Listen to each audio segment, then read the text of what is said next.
Imagine a time long ago, over 1,000 years in the past. In the vast lands of Eastern Europe, where great rivers flowed through endless forests, lived many different Slavic tribes. They were skilled farmers and hunters living in small villages.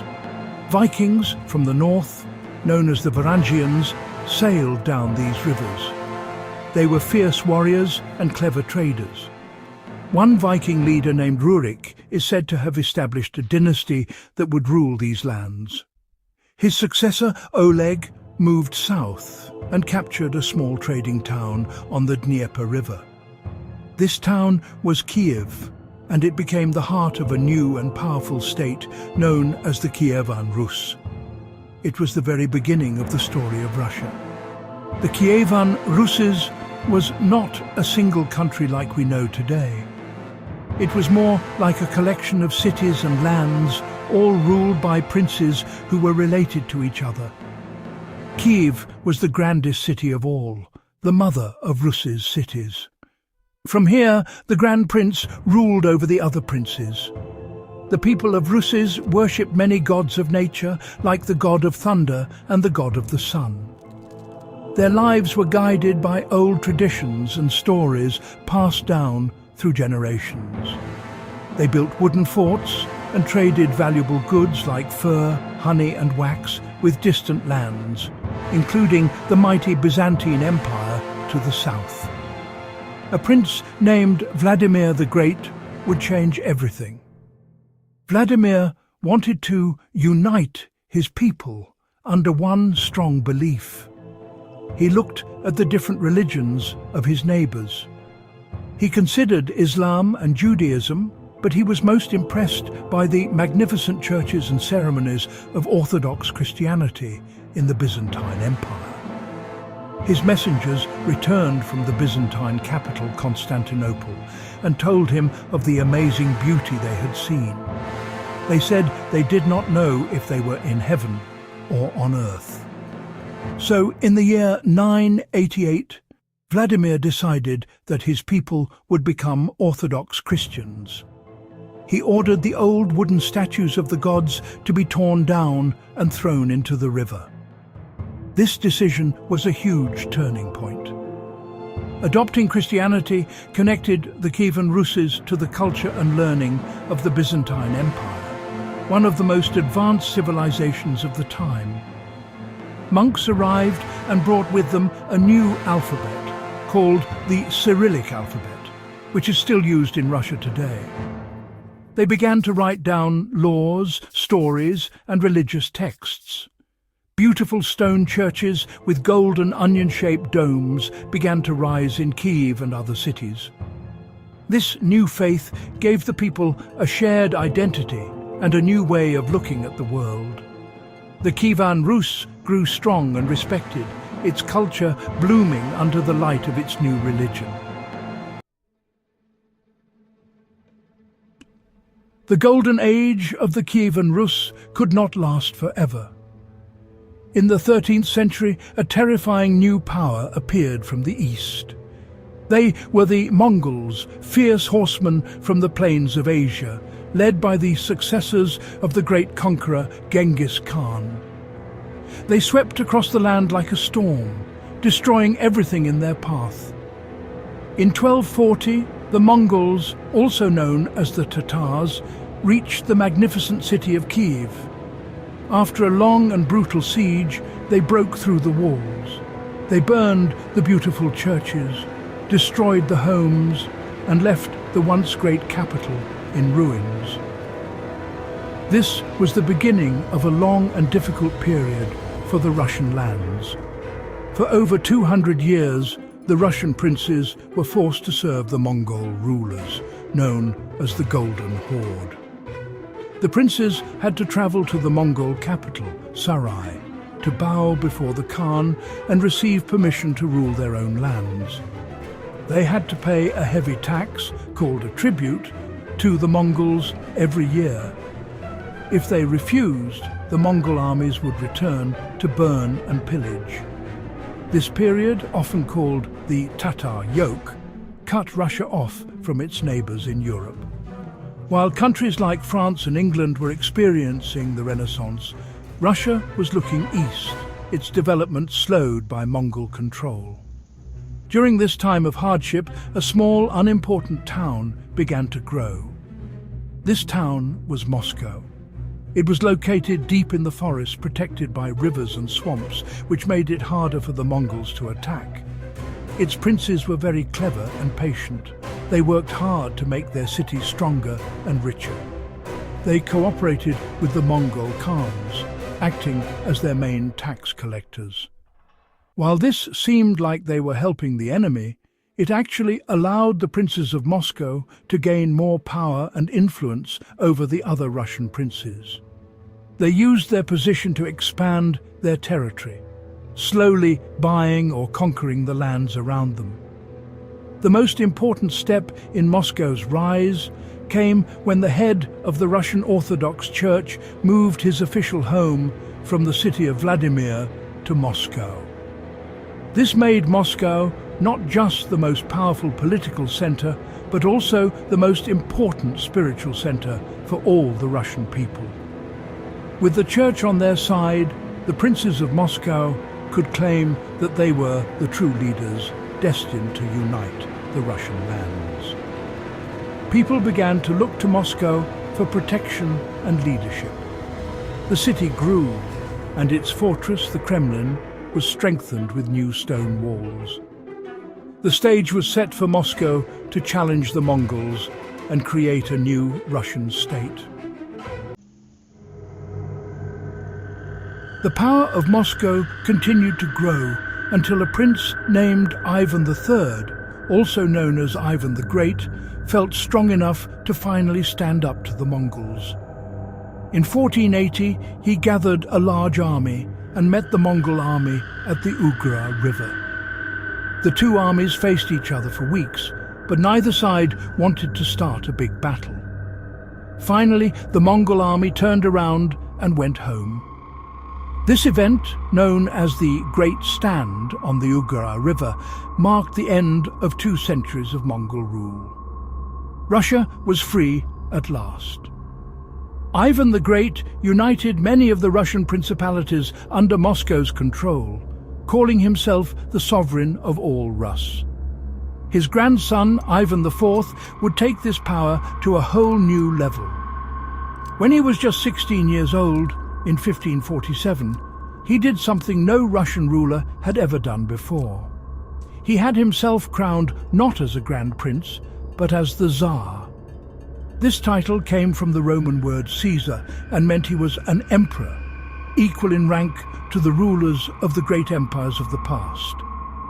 This moment marked the official beginning of the Tsardom of Russia. In his early years, Ivan IV was a wise and effective ruler.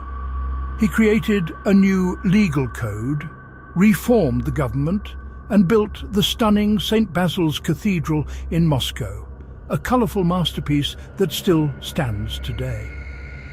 However, Ivan's reign took a dark and violent turn. After the death of his beloved wife, he became deeply paranoid and cruel, earning him the name Ivan the Terrible.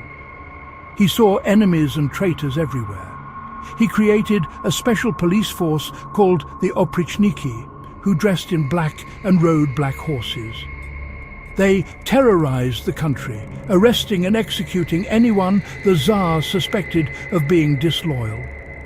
He launched brutal attacks on his own cities like Novgorod, killing thousands of innocent people. In a fit of rage, he even killed his own son and heir. Ivan's cruelty left a deep scar on Russia and created a legacy of absolute, unquestionable power for the Tsar. Despite his terrible deeds, Ivan IV also greatly expanded Russia's borders. He wanted to control the important trade routes along the Volga River. He launched successful military campaigns and conquered the Mongol Khanates of Kazan and Astrakhan. This opened the way for Russian settlers, traders and soldiers to push eastward.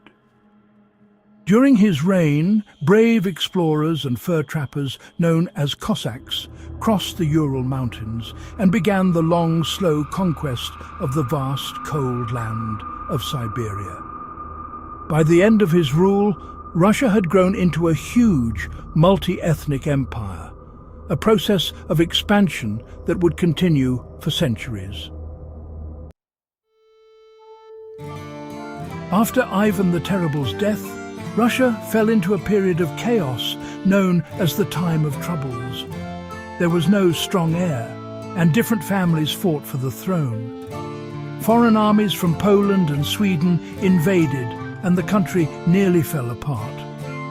Finally, in 1613, a council of nobles, church leaders, and townspeople came together to choose a new Tsar. They elected a young boy named Michael Romanov. This was the beginning of the Romanov dynasty, a family that would rule Russia for the next 300 years. The early Romanovs worked to restore order, push out the invaders, and slowly rebuild the country from the ruins of the past. The most famous and transformative Romanov ruler was Peter the Great, who came to the throne at the end of the 17th century. Peter was a giant of a man, full of energy and curiosity. As a young man, he travelled to Western Europe in disguise, working as a shipbuilder in Holland and England. He was amazed by the science, technology, and military power he saw there. He realized that Russia was far behind. When he returned, he was determined to modernize his country and turn it into a major European power. He wanted to open a window to the West for Russia. Peter's reforms were rapid and often forceful. He made the nobles, called boyars, shave off their long, traditional beards and wear Western-style clothing. He started Russia's first newspaper, built new factories and mines, and reformed the army to be more like the modern armies of Europe. He was especially interested in building a powerful navy. But to have a navy, he needed a port on a warm sea. He fought a long war with Sweden, and after many years of difficult fighting, he won territory on the coast of the Baltic Sea. There, on a swampy piece of land, he began to build a magnificent new capital city from scratch. This new city was named St. Petersburg. Peter forced tens of thousands of workers to build it, and many died in the harsh conditions. He ordered nobles and merchants to move there and build grand stone palaces along the new canals. St. Petersburg looked like a European city, completely different from the old Russian city of Moscow. It became the symbol of Peter's new Russia, a powerful modern empire with a strong military and a desire to be a major player on the world stage. Peter's powerful and sometimes brutal changes shook Russia to its core, but they set the country on a new path and made it a force to be reckoned with in Europe. After Peter the Great, Russia was ruled by a series of czars and empresses. One of the most powerful and famous was Catherine the Great, who took power in 1762. Catherine was not Russian by birth. She was actually a German princess who had married the heir to the Russian throne. But she was, very intelligent and ambitious. She learned the Russian language, converted to the Orthodox faith, and managed to win the support of both the army and the nobility. When her unpopular husband became Tsar, she quickly had him overthrown and declared herself the Empress of Russia. She would go on to rule for more than 30 years, continuing Peter the Great's work of expanding and strengthening the empire. Catherine saw herself as an enlightened ruler. She loved art, science and philosophy. She wrote letters to famous European thinkers like Voltaire and Diderot, and even bought huge collections of art, which became the foundation of the famous Hermitage Museum in St. Petersburg. She wanted to reform Russia's laws and make the government more efficient. To do this, she brought together a grand commission to create a new legal code, although, well, it never completed its work. On the surface, her reign seemed like a golden age of the Russian nobility, who were given more rights and freedoms than ever before. It was a time of grand balls, beautiful palaces, and elegant French culture at the royal court. However, while the nobles enjoyed their privileged lives, the vast majority of the Russian people, the serfs, suffered terribly. Serfs were like slaves. They were tied to the land and could be bought and sold along with the estate they worked on. Under Catherine, serfdom became even harsher.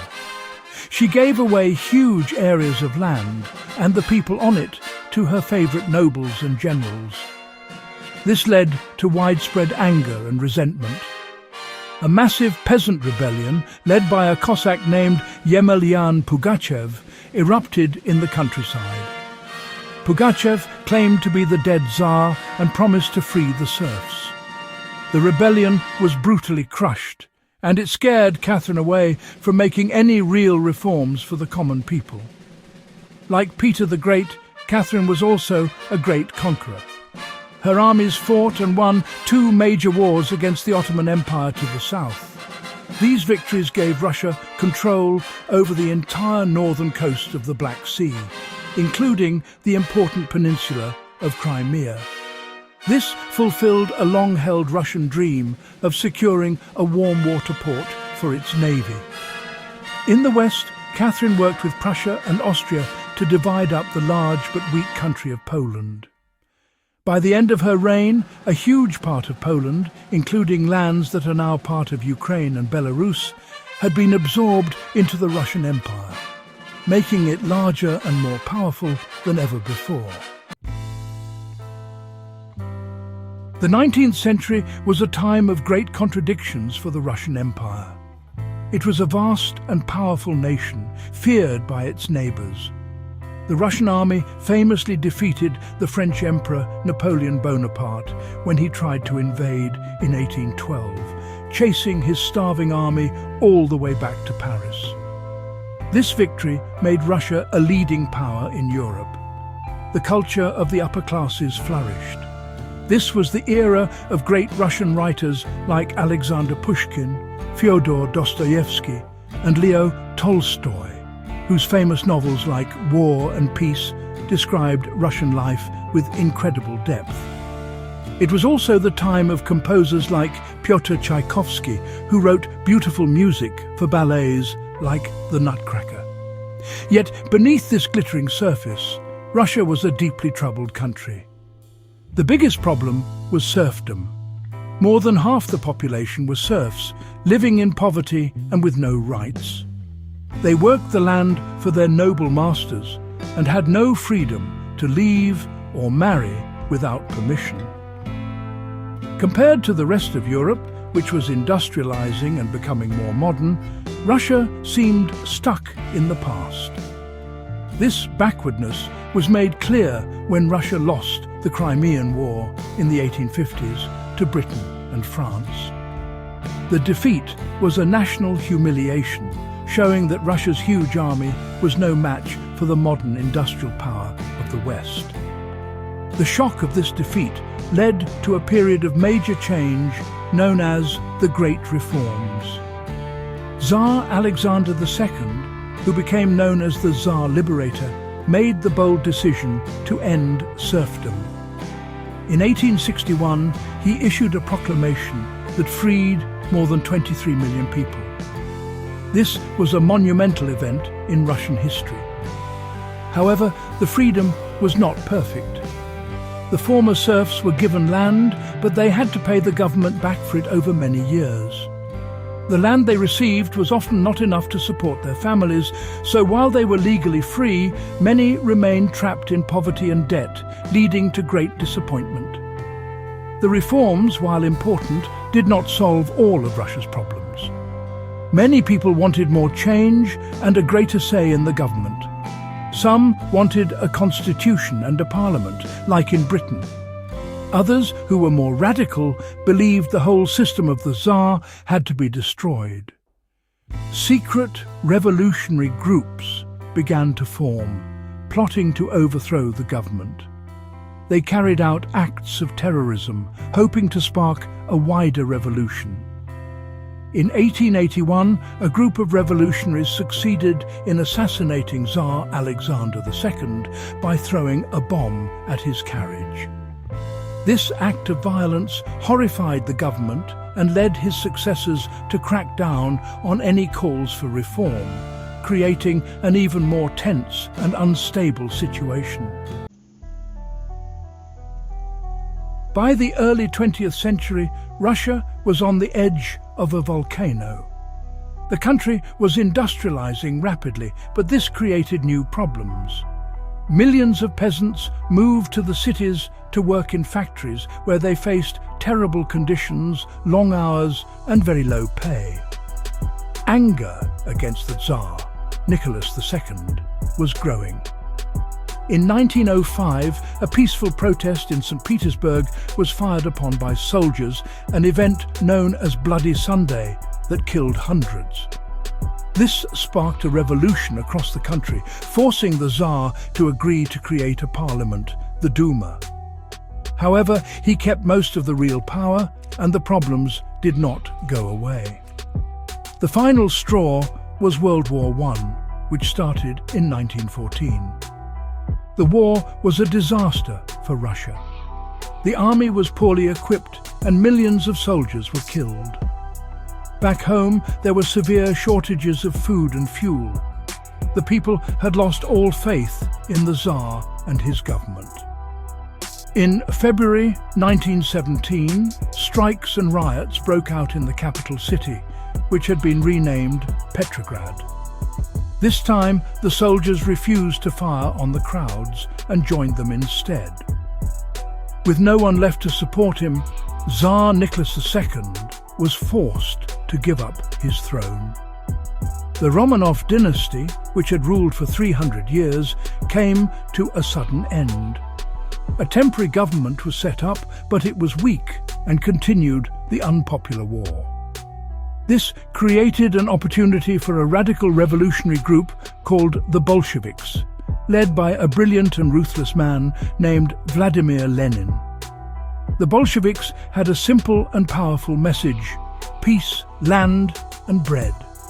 They promised to end the war, give land to the peasants, and give food to the starving cities. In October 1917, Bolshevik soldiers stormed the Winter Palace and seized power in a second revolution. Lenin was now the leader of Russia. He immediately signed a peace treaty with Germany, ending Russia's involvement in the war, and began to create the world's first communist state. The Bolshevik takeover was not accepted by everyone. It led to a terrible civil war that lasted for 3 years.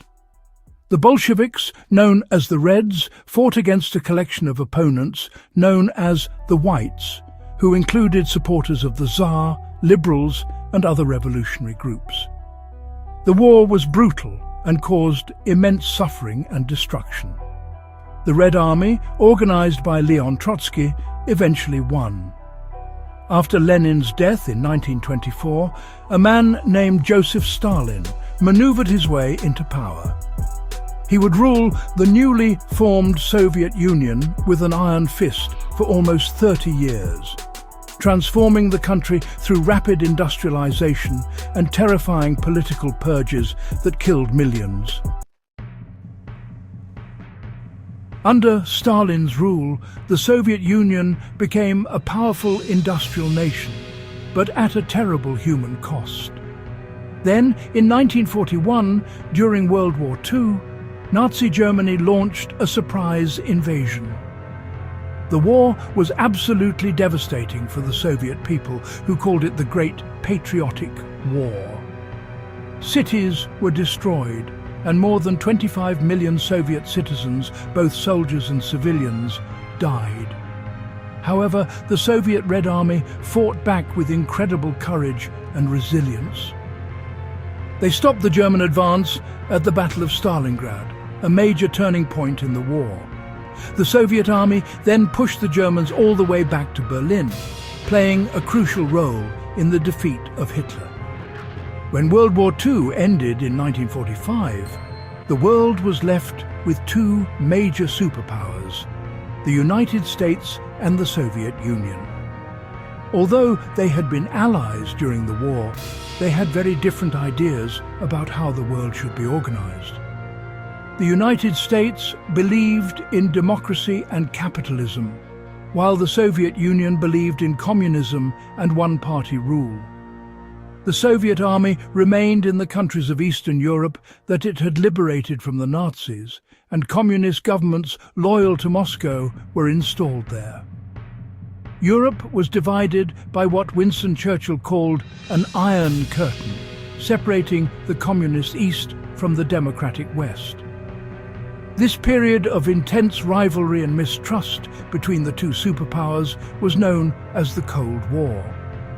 It was called cold because the American and Soviet armies never fought each other directly. However, they competed for influence all over the world.